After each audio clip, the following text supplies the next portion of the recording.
With nearly 8 billion human beings on the planet now, what we choose to eat every day has major implications for the climate and the planet and biodiversity and how we use up water.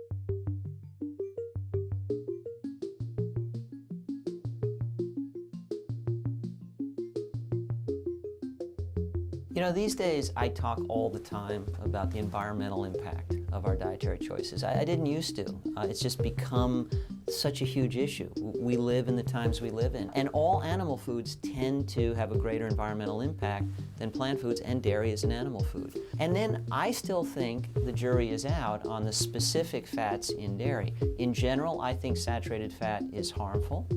And what I'm very confident about is it's not nearly as good for us as a mix of unsaturated fats from nuts and seeds, olive, avocado, fish.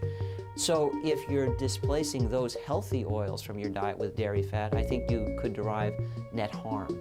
So maybe there's some advantage to including dairy fat as compared to added sugar, refined starch, but not as compared to walnuts, almonds, and avocado. And you have those choices to consider as well. There's also a concern that many dairy products are highly processed. And so, for example, you may call it yogurt, but it may be a delivery vehicle for more sugar than you find in a Coca-Cola or a Pepsi. And so, yeah, there's dairy, but there's also a ton of sugar there. That product isn't necessarily good for you. So you have to be very careful about the company dairy is keeping in a processed food. So you want to think about the overall context of your diet. Is there some room in a healthy diet for dairy? Yes, but not a whole lot of room, both for your health and for the sake of the planet.